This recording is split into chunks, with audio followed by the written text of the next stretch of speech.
आपके साथ मैं हूं सुजाता कुकरेती और आप देख रहे हैं माइक ऑन है। आज की बड़ी खबरों पर माइक ऑन कर रही हूं और उन खबरों के पीछे की खबर भी आपको बता रही हूं। सबसे पहले बात होगी नेपाल में जल प्रलय की। पड़ोसी नेपाल में किस तरह से जल त्रासदी का दिन था और कैसे पानी ने हाहाकार मचा दिया नेपाल में। कई जाने चली गई हैं और कई लापता हैं, इनमें भारतीय भी शामिल हैं। आज जल प्रलय की पूरी कहानी आपको बताऊंगी। इसी के साथ माइक ऑन कर रही हूं। नेपाल में त्रासदी और भारत में हाई अलर्ट। यूपी बिहार में कैसे योगी आदित्यनाथ और सम्राट चौधरी ने अपने अधिकारियों को दिशा निर्देश दे दिए हैं। यूपी बिहार में कैसे हाई अलर्ट है उसकी भी तस्वीरें आपको दिखाऊंगी। इसी के साथ माइक ऑन कर रही हूं उत्तर प्रदेश की सियासत से जुड़ी बड़ी खबर पर। Dimple Yadav for CM. आज अखिलेश यादव के एक बयान ने कैसे इस बड़ी खबर को हवा दे दी कि डिंपल यादव उत्तर प्रदेश की मुख्यमंत्री हो सकती हैं। इस पर माइक ऑन। और इसी के साथ माइक ऑन कर रही हूं असदुद्दीन ओवैसी के बयान पर। असदुद्दीन ओवैसी अपने बयानों से क्या सीधे सीधे हैदराबाद में बैठकर यूपी की पॉलिटिक्स को साध रहे हैं, क्योंकि ओवैसी ने टारगेट लॉक कर दिया है। आज इस पर भी माइक ऑन।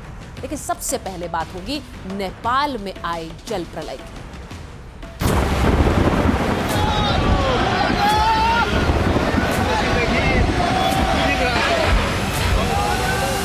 एनडीटीवी पहली टीम है जो लोकेशन पर इस वक्त पहुंची है। सब तबाह हुए, कुछ नहीं है हमारे पास, न पैसे न खाने के लिए कुछ नहीं है। जब आपने ऊपर से आया भागो भागो बोला तब हम लोग सब इधर से भाग गए।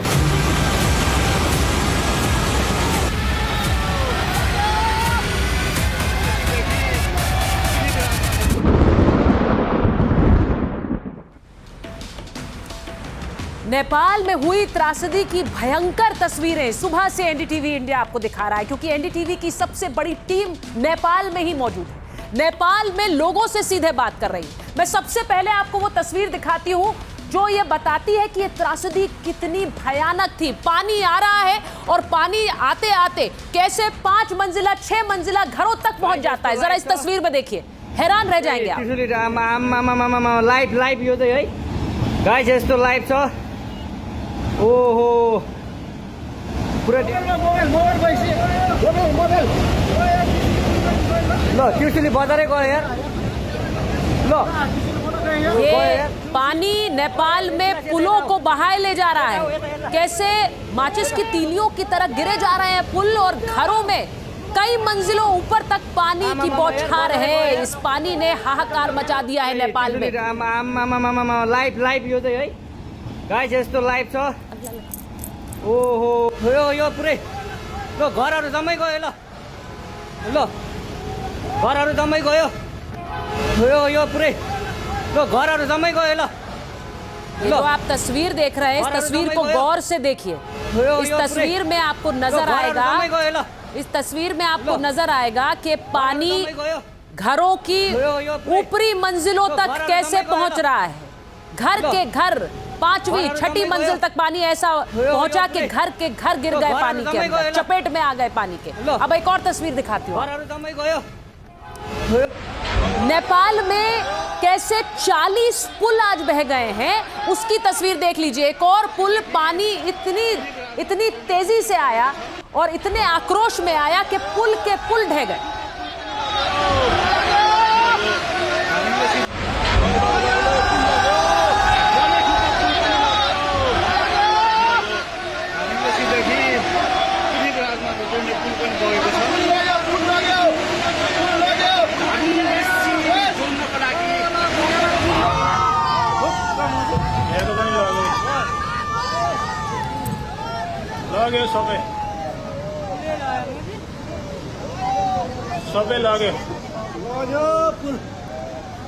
अब एक और तस्वीर आपको दिखाती हूँ। ये तस्वीर देखिए, पानी जब आया है तो कैसे घर के घर बह गए। पास में जो वाहन थे, गाड़ियां थी, उन्हें भी बहा कर ले गए। पानी का सिर्फ आक्रोश देखिए आप, कितनी तेजी से पानी आया है। नेपाल की ये त्रासदी अभी तक की बड़ी त्रासदियों में से एक मानी जा रही है। इसने पूरे देश को हिलाकर रख दिया है और इसी के बाद भारत में भी अलर्ट है।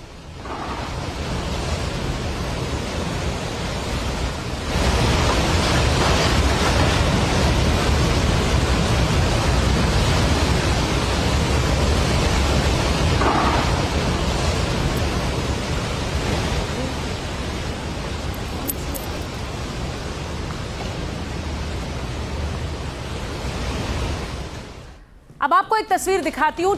नेपाल चीन बॉर्डर पर एक फ्रेंडशिप ब्रिज बनाया गया था और वो पूरा का पूरा ब्रिज ही पानी बहा कर ले गया। ये तस्वीर भी देख लीजिए।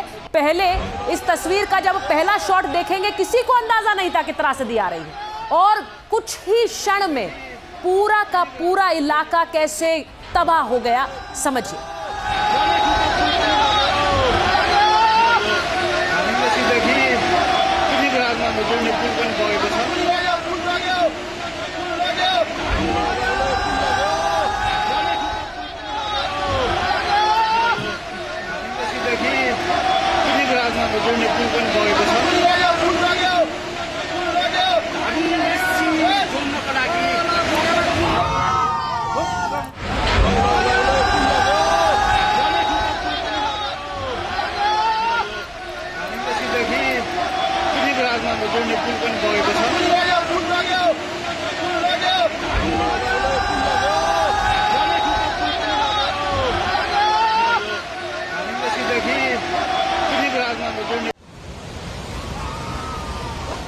अब ये दूसरे एंगल से उसी तस्वीर को देखिए, कैसे वहां पर कस्टम ऑफिस भी पूरी तरह तबाह हो गया। अब वहां से खबरें भी आ रही हैं क्योंकि कई भारतीयों के वहां पर गायब होने की खबरें हैं, जिसके बाद वहां से लगातार लोग रिस्पॉन्ड भी कर रहे हैं। लोग वहां से कई हेल्पलाइन नंबर्स जारी किए हैं। भारत से भी लोग अपने लोगों की जानकारी जुटाने की कोशिश कर रहे हैं। कस्टम ऑफिस के बाहर की तस्वीर है।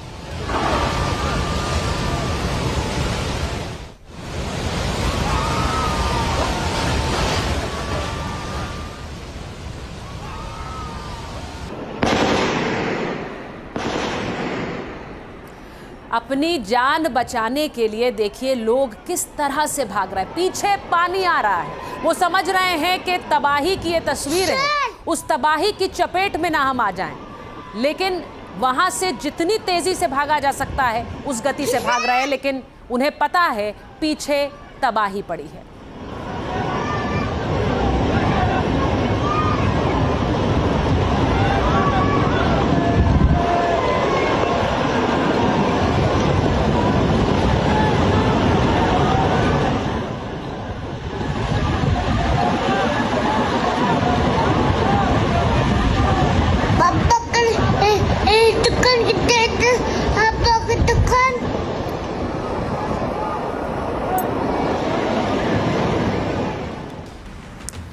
नेपाल में अचानक आई बाढ़ से कई जिलों में भीषण तबाही मची। हुआ क्या, क्यों ये इस तरह पानी का ये प्रलय रूप देखा, आपको बताते हूं कि रसुवा, धादिंग, नुवाकोट जिले, ये वो जिले थे जहां अचानक पानी घुस गया। तिब्बत की सीमा से सटे नेपाल के कई गांव सैलाब में बह गए। अब लोगों को समझ नहीं आया। सुबह 9 बजे भोटेकोशी त्रिशूली नदी में अचानक बाढ़ आ गई। पहले लोगों को लगा बाढ़ है। भोटेकोशी में तिब्बत से अचानक भारी मात्रा में पानी आने लगा। इसके बाद नदियों का पानी बांध तोड़कर आबादी को डुबोने लगा। बाढ़ में लोगों के साथ गाड़ियां और घरों के सामान बहने लगे। सैलाब का प्रहार इतना भीषण था कि कई पुल भी ध्वस्त हो गए। फ्लैश फ्लड में कम से कम 400 लोगों के लापता होने की खबर आई। लापता हुए लोगों में 105 भारतीय और 37 एनआरआई भी शामिल हैं। ये आंकड़ा से बढ़ भी रहा है। अब तिब्बत में आपको बताऊं कि एवलांच और भूकंप के चलते लेंडे नदी का प्रवाह रुका था। यानी एवलांच जिस तरह से वहां पर जो पूरी तरह से एवलांच जब आया, यानी कि बर्फ का एक तूफान आया, उसके बाद वहां पर भूकंप भी आ गया और उसके चलते लेंडे नदी का प्रवाह रुक गया था। इसके चलते लेंडे नदी के तिब्बती इलाके जो थे वहां पर कृत्रिम झील बनी थी। तिब्बत की इसी कृत्रिम झील में भारी मात्रा में पानी जमा था। अब आप इसको केदारनाथ याद करिए, केदारनाथ में क्या हुआ था, वहां पर भी एक किस तरह कृत्रिम झील टूटी और उसके बाद एक ऐसा सैलाब आया जिसे लोग आज तक नहीं भूल पाए। सुबह 8:37 पर तिब्बत में 4.4 तीव्रता का भूकंप भी आया था। भूकंप से झील की बांध टूटा और पानी अचानक नीचे आ गया। अब दावा है कि बर्फ के बड़े हिस्से भी टूटकर भोटेकाशी नदी में गिरने लगे।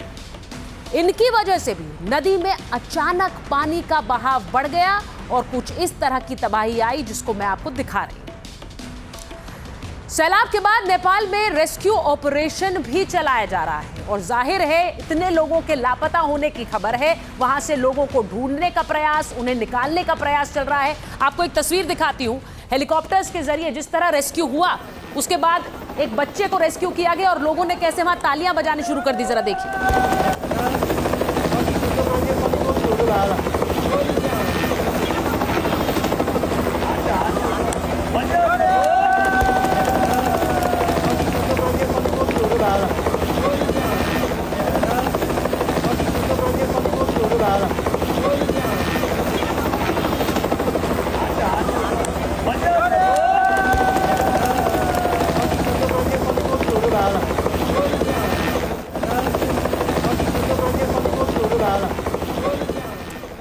तो देखिए किस तरह से एक बच्चे की जान बचाई। एक एक जान महत्व रखती है, इसीलिए वहां पर लोगों तक पहुंचने में बहुत मुश्किलें आ रही हैं, लेकिन लोगों को कैसे रेस्क्यू किया जा रहा है उसकी भी एक तस्वीर देखिए। इस रेस्क्यू मिशन में भारत भी अपना सहयोग देगा। आपको आगे बताऊंगी कि भारत किस तरह मदद का हाथ बढ़ा रहा है, लेकिन ये तस्वीरें देखिए पहले।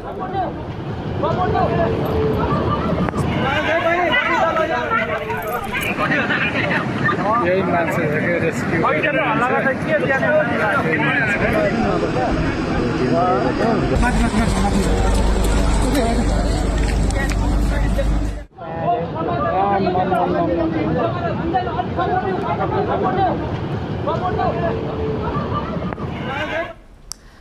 इस समय में प्रधानमंत्री नरेंद्र मोदी ने नेपाल के प्रधानमंत्री बालेन शाह से बात की और बाढ़ में जान गंवाने वालों के प्रति संवेदना भी व्यक्त की।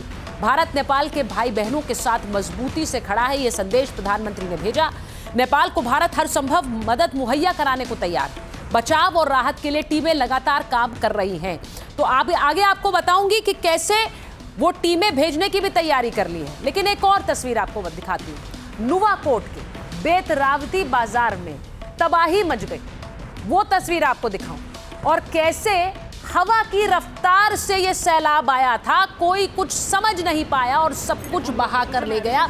उसके बाद इस तबाही के निशान आप देख लीजिए। जो नेपाल से तस्वीरें आई, पानी कैसे अपने बाद बर्बादी के निशान छोड़ गया, वो देखिए।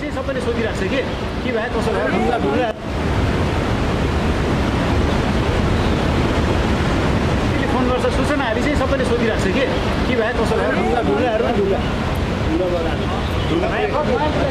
नयाँ पुल बाँकी हुन्छ र यसो गरेर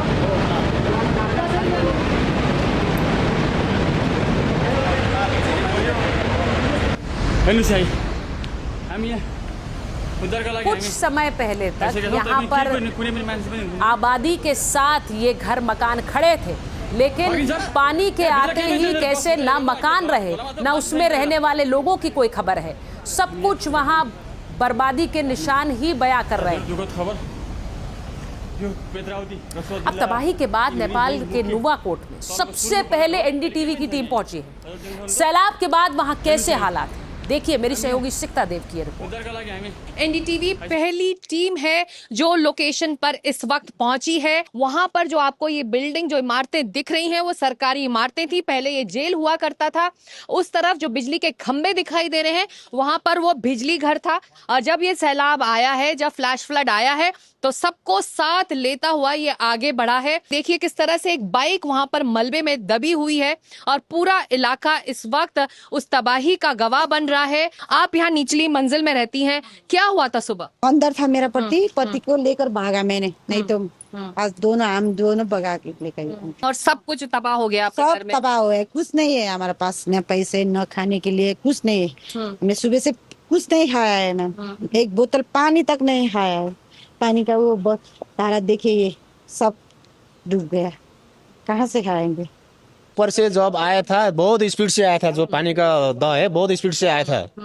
जब हम लोग लगभग 10 मिनट का फर्क में एकदम ऊपर भाग गया, हम लोग बहुत स्पीड से आया था इधर।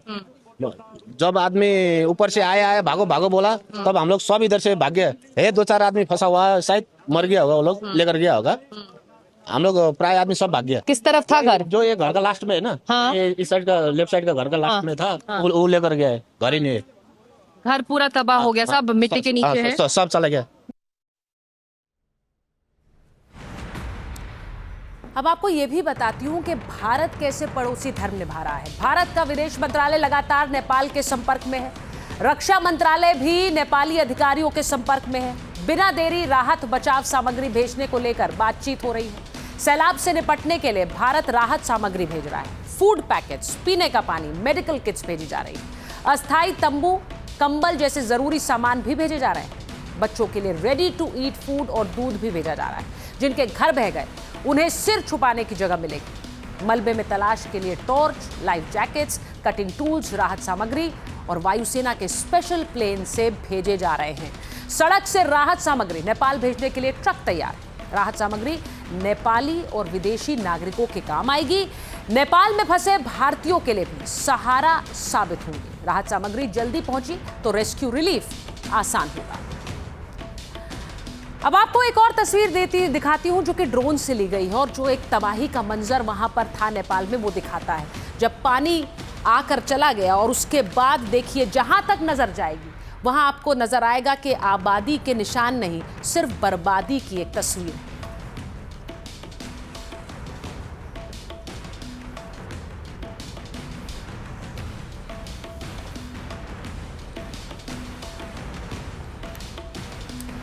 और नेपाल की जिन 3 जिलों में तबाही आई उनमें से एक नुवाकोट है। वहां का हाल हमारी संवाददाता सिकता देव की इस ग्राउंड रिपोर्ट में देखिए। हम इस वक्त ग्राउंड जीरो पर मौजूद है और हम आपको बता दें कि इससे आगे जो है ऊपरी इलाकों से संपर्क पूरी तरह कट चुका है। इसके आगे जो रोड है वो तिब्बत बॉर्डर तक जाती है। करीब 100 किलोमीटर यहाँ से दूर तिब्बत बॉर्डर है और वहीं से सैलाब बहता हुआ आगे आया है और अब आगे से संपर्क पूरी तरह से कट गया है। और यहाँ पर जो रेस्क्यू के लिए यही चुनौती बनी हुई है कि अगर ऊपरी इलाकों तक जाना है तो इससे आगे जाया कैसे जाए, क्योंकि मलबा है, यहाँ पर बहुत ज़्यादा मलबा है, बागाद है, चलने में मुश्किल हो रही है, गाड़ियाँ नहीं जा सकती हैं। लगातार बारिश हो रही है आज शाम से ही, तो हेलीकॉप्टर्स को भी ऊपरी इलाकों में जाकर जायजा लेने के लिए भी एक बड़ी चुनौती साबित हो रही है। तो इस वक्त हम ग्राउंड जीरो में ज़रूर मौजूद हैं, लेकिन आगे के इलाकों तक पहुंचना नामुमकिन है इस वक्त, हमारे लिए ही नहीं, रेस्क्यू वर्कर्स के लिए भी, पुलिस के लिए, प्रशासन के लिए, आर्मी के लिए। और देख सकते हैं पूरा इलाका इस वक्त गाद और मलबे में दबा हुआ है, संपर्क पूरी तरह से कटा हुआ है और यहां से आगे जाने का रास्ता इस वक्त पूरी तरह से बंद है।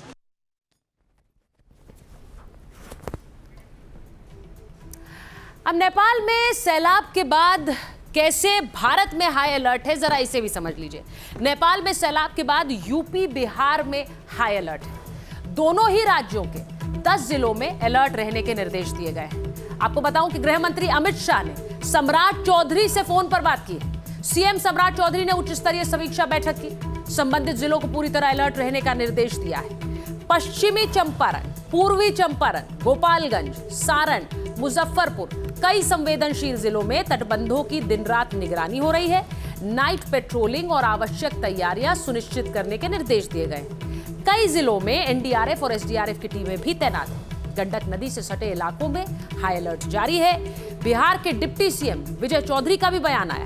वो कह रहे हैं अगले कुछ घंटों में बढ़ेगा जलस्तर और ये भी कहा कि कैसे अधिकारियों को निर्देश दिए गए हैं कि वो हाई अलर्ट पर हैं। और कुछ इसी तरह की तैयारी यूपी में भी है। सीएम योगी आदित्यनाथ ने भी अपने अधिकारियों को अलर्ट रहने के निर्देश दिए हैं। यूपी में नेपाल सीमा से सटे निचले इलाकों में सतर्कता है। ग्रामीणों को नदियों के पास न जाने की सलाह दी गई। उफान का असर उत्तर प्रदेश के पूर्वी जिलों में भी है। महाराजगंज, गोरखपुर, सिद्धार्थनगर और कुशीनगर, रोहिन, गंडक और दूसरी सहायक नदियों के जलस्तर पर नजर रखी जा रही है। और काठमांडू में भारतीय दूतावास ने इमरजेंसी नंबर जारी किया है। अब एक तरफ पूरी दुनिया की निगाह नेपाल पर टिकी हुई है तो दूसरी तरफ नेपाल की ही आवाज लेकर आ रहा है एनडीटीवी इंडिया। नेपाल में सबसे बड़ा मंच अनविक्शन।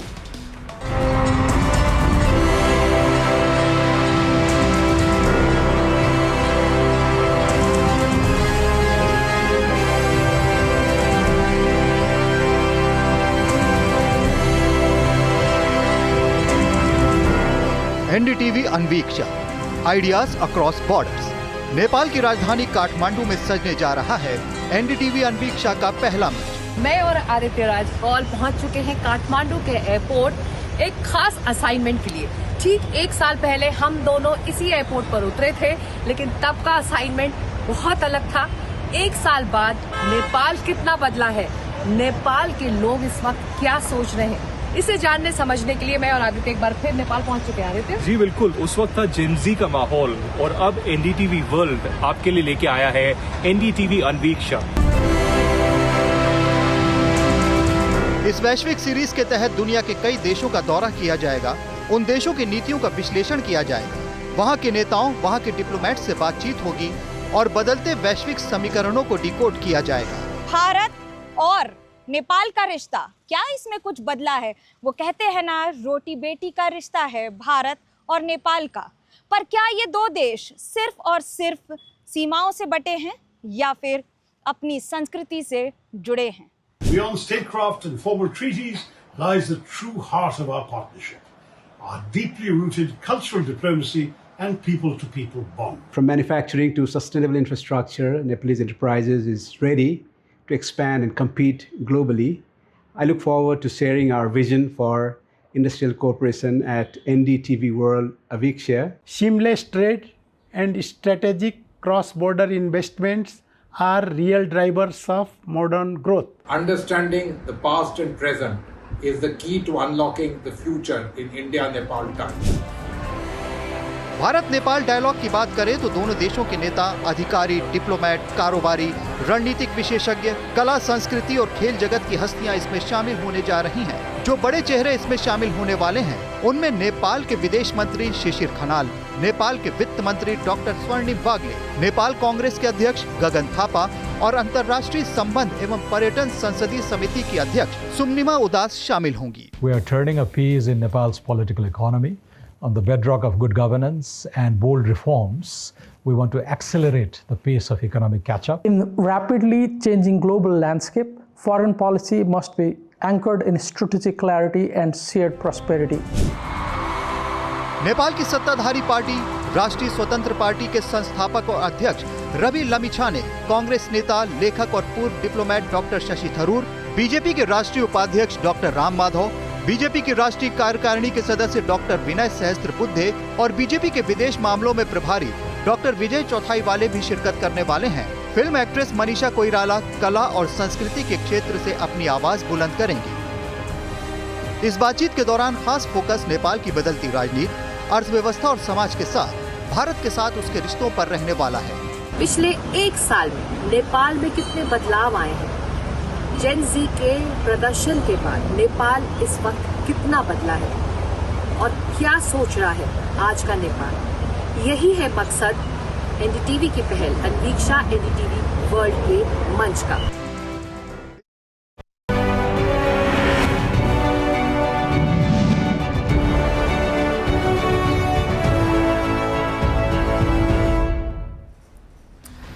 और अब बढ़ेंगे आगे। माइक ऑन कर रही हूं आज की एक और बड़ी खबर पर। सियासी एम कार्ड 27 में किसे रिवॉर्ड मिलेगा? आपको बता रही हूं कि आज कैसे उत्तर प्रदेश की राजनीति में महिला वोटर ही सब कुछ बन गई। विधानसभा चुनाव में महिला वोटर अब किसका साथ देगी? सरकार भी उसी की बनेगी क्या? क्योंकि एक तरफ सीएम योगी तमाम योजनाओं का तोहफा दे रहे हैं, तो अखिलेश यादव ने भी कहा कि अगर सरकार बनी तो कई योजनाओं का तोहफा देंगे। अब ये दोनों ही नेता आपको इस वक्त महिलाओं के साथ नजर आ रहे हैं। सबसे पहले आपको योगी आदित्यनाथ की तस्वीर दिखा देती हूँ। योगी आदित्यनाथ आज समाजवादी पार्टी जहां एक तरफ प्रेस कॉन्फ्रेंस कर रही थी, तो वहीं योगी आदित्यनाथ आज महिलाओं के साथ सेल्फी ले रहे थे। अब महिलाओं के 60 साल से ऊपर की महिलाओं के लिए फ्री बस का ऐलान कल योगी आदित्यनाथ ने किया, तो आज उस बस में पहुंच गए योगी और योगी आदित्यनाथ उन्हीं महिलाओं के साथ बस में सेल्फी ले रहे थे। अब आजकल योगी आदित्यनाथ अक्सर कुछ इसी तरह की सेल्फी लेते हुए नजर आते हैं। अब योगी आदित्यनाथ जहां महिलाओं के साथ सेल्फी ले रहे हैं, उनके लिए योजनाओं का ऐलान कर रहे हैं, तो अखिलेश यादव आज सारी महिलाओं के साथ प्रेस कॉन्फ्रेंस कर रहे थे और उस प्रेस कॉन्फ्रेंस में उनके साथ उनकी पत्नी डिंपल यादव भी थी। अब महिलाओं ने अखिलेश यादव को राखी भी बांधी क्योंकि राखी का त्योहार था।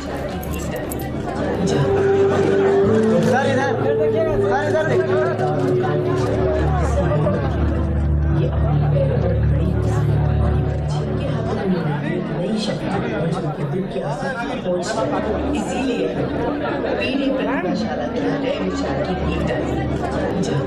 स्क्रीन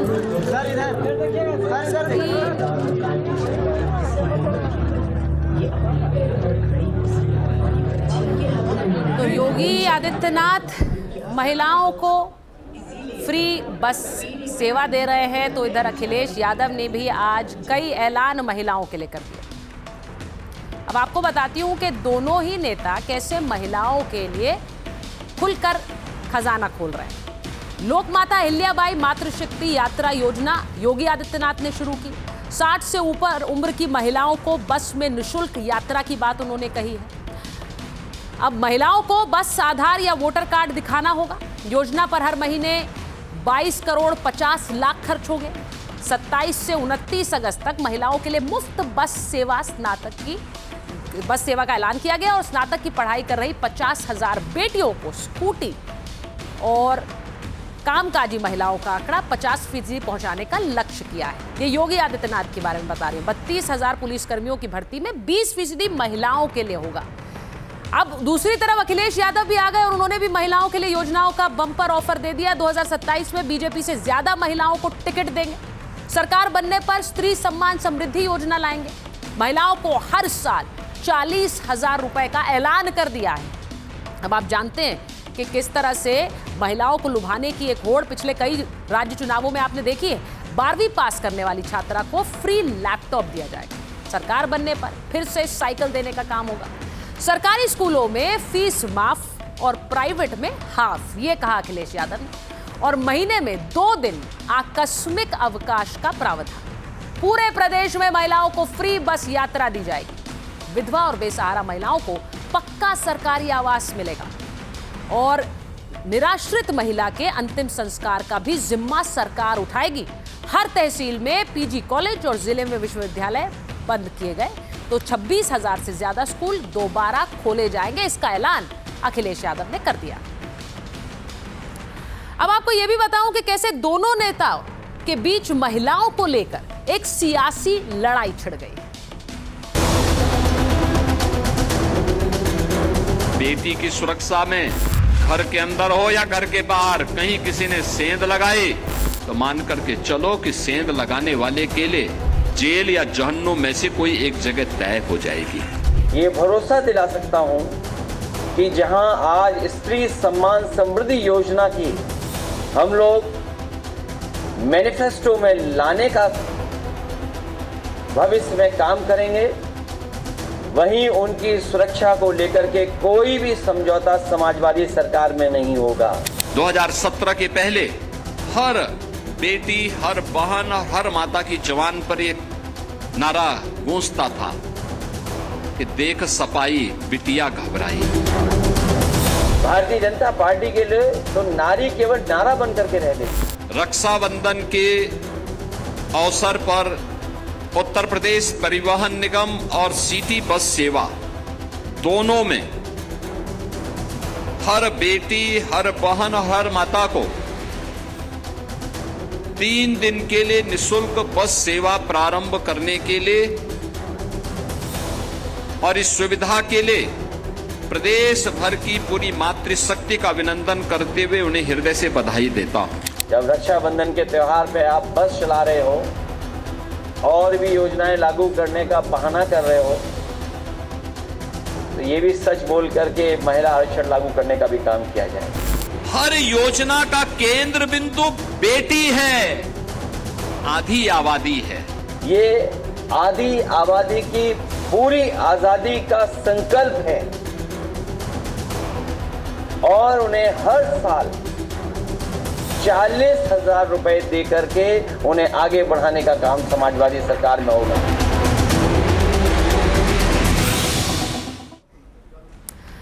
मैनपुरी की सांसद डिंपल यादव भी आज अखिलेश यादव की प्रेस कॉन्फ्रेंस में नजर आई। इस मौके पर डिंपल यादव ने पीडीए की एक और परिभाषा दे दी। पीडीए में ए की नई परिभाषा बताते हुए उन्होंने कहा कि ए यानी आधी आबादी, जिस पर 27 के चुनाव के बाद फोकस लगातार किया जाएगा। पार्टी कार्यालय में अपने संबोधन के दौरान डिंपल यादव ने कहा, हमने पीडीए में आधी आबादी को शामिल कर दिया है। इस पीडीए का मतलब कई बार बदला, लेकिन अब नया जो बदलाव है वो डिंपल यादव ने किया। पीडीए के ए में शामिल आधी आबादी के प्रति ये योजना हमारी सकारात्मक सोच का परिणाम है। स्त्री सम्मान समृद्धि योजना हम 40,000 से करेंगे शुरुआत, जिसमें बढ़ोतरी होगी हर साल। अखिलेश यादव ने प्रेस कॉन्फ्रेंस तो कई बार की है, लेकिन डिंपल यादव उस मंच पर बहुत कम ही नजर आती है। लेकिन आज डिंपल यादव की ऐसी मौजूदगी से सवाल उठा कि क्या डिंपल यादव कोई बड़ी जिम्मेदारी निभाने की तैयारी कर रहे हैं? क्या अखिलेश यादव डिंपल को कोई बड़ा पद दे सकते हैं? और उत्तर प्रदेश के चुनाव के दौरान बड़े पद का मतलब क्या है, जरा सोचिए। अब राजनीति में कुछ यूं ही नहीं होता है। पिछले कुछ समय से डिंपल यादव सड़क से संसद तक एक्टिव नजर आई, चाहे विरोध प्रदर्शन हो या फिर बीजेपी पर हमला करने की बात हो। डिंपल तमाम मंचों पर दिखी भी और मुखर भी रही। अब दिल्ली में छात्रों का आंदोलन हुआ तो डिंपल कई बार छात्रों के बीच दिखी। संसद में चढ़ावा चोरी को लेकर प्रदर्शन हुआ तो सबसे पहले दान पेटी लेकर प्रदर्शन में शामिल भी हो गई। पैलेट गन मामले में बीजेपी के खिलाफ प्रदर्शन में भी डिंपल की मौजूदगी रही। तो ये 3 तस्वीरें आपको दिखा रही हैं कि डिंपल यादव कितनी एक्टिव रही है पिछले कुछ दिनों।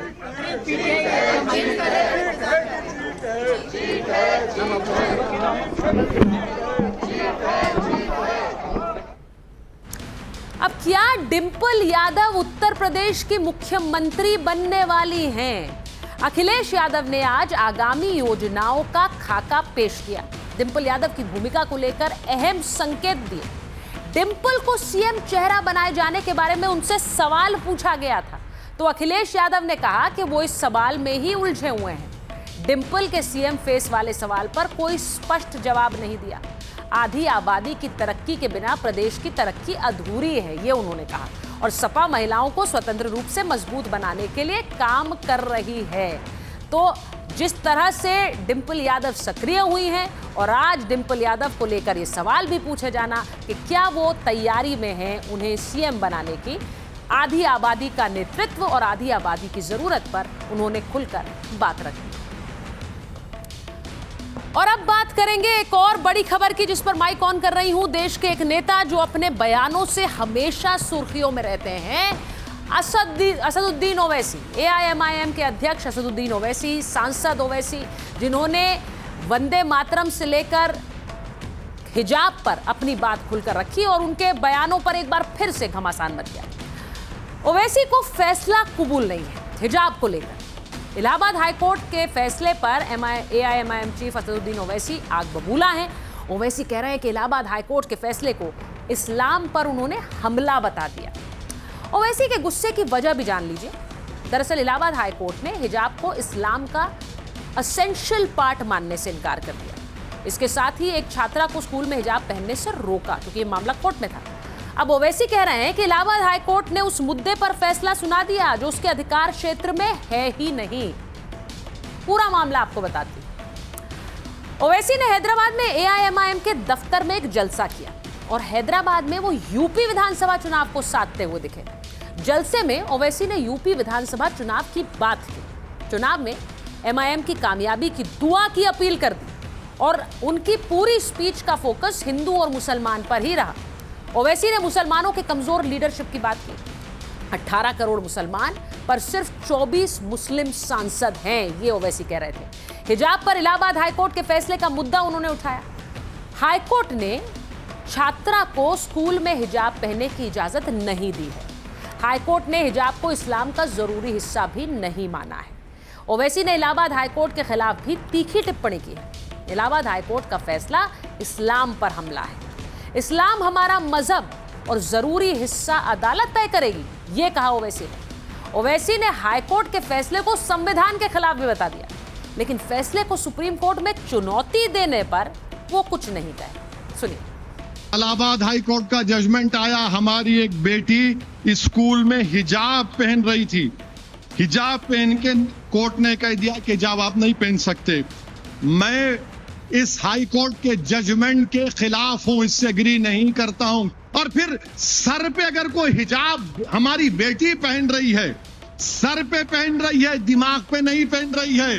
जिसके सर पे कोई बाल नहीं है वो एनकाउंटर करा रहा है। वो क्या क्या बातें करते हैं। तो इसलिए फैसला गलत है, बल्कि ये तो इस्लाम पर हमला है। यह फैसला इस्लाम पर हमला है। यह फैसला अब ओवैसी जब हैदराबाद से यूपी चुनाव में जीत दिलाने की मांग करते हैं, तब वो हैदराबाद से यूपी के हिजाब विवाद की बात करते हैं, तो समझना मुश्किल नहीं होता कि यूपी में तीसरी बार तकदीर आजमाने पर उतर रही एमआईएम का निशाना यूपी के 20% मुस्लिम वोटर है। अब आपको बताती हूं कि ओवैसी ने कैसे उसी मुस्लिम वोटर पर टारगेट लॉक कर रखा।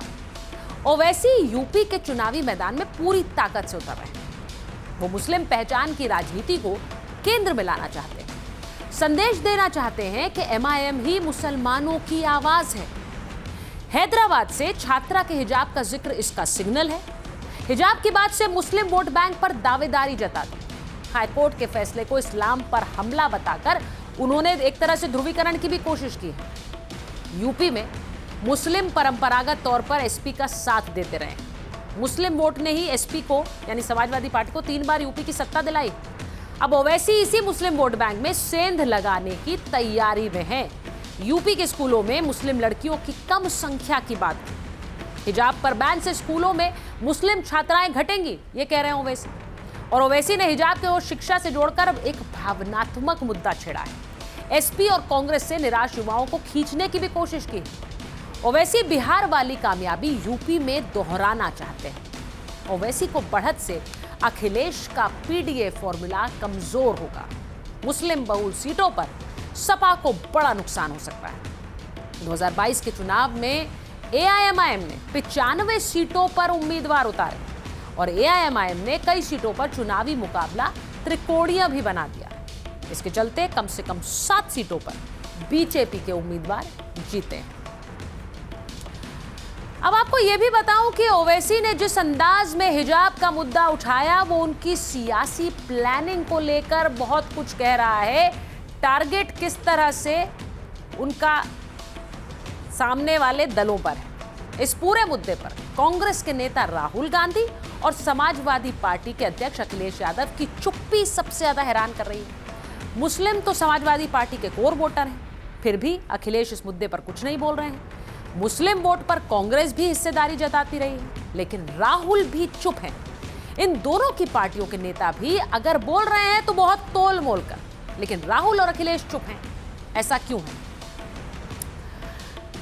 आपको बताती हूं कि हिजाब पर 2 लड़कों की जोड़ी चुप क्यों है। हिजाब का मुद्दा कांग्रेस और सपा के लिए 2 धारी तलवार है। हिजाब विवाद पर ओवैसी हमलावर हैं, अखिलेश और राहुल चुप हैं। क्या दोनों चुनाव से जुड़ी सियासी मजबूरी के चलते चुप हैं? मुस्लिम वोट सपा और कांग्रेस की राजनीति का अहम हिस्सा है। अखिलेश हिजाब का समर्थन कर मुस्लिम वोट साध सकते हैं, लेकिन एसपी का वोट बेस मुस्लिम यादव के मिलने से बनता है। अखिलेश की राजनीति के लिए यही सबसे बड़ी मुश्किल है। अगर मुसलमानों को खुश रखा तो यादव नाराज हो सकते हैं। कोई एक भी नाराज हुआ तो सीधा फायदा बीजेपी को होगा। 2022 के विधानसभा चुनावों में 7 सीटों पर ऐसा हो चुका है। अब यहां एमआईएम के वोट एसपी और बीजेपी के जीत के अंतर से ज्यादा थे। तो यूपी में कांग्रेस और सपा के बीच गठजोड़ की बात चल रही है। अब कांग्रेस भी हिजाब के मुद्दे पर फूंक फूंक कर कदम रख रही है। तो जहां ओवैसी हमलावर हैं, वहीं 2 नेता पूरी तरह से चुप हैं। इसका गणित भी समझ लीजिए। और माइक ऑन है में आज के लिए फिलहाल इतना ही। आपसे मुलाकात होगी कल एक बार फिर रात 8 बजे।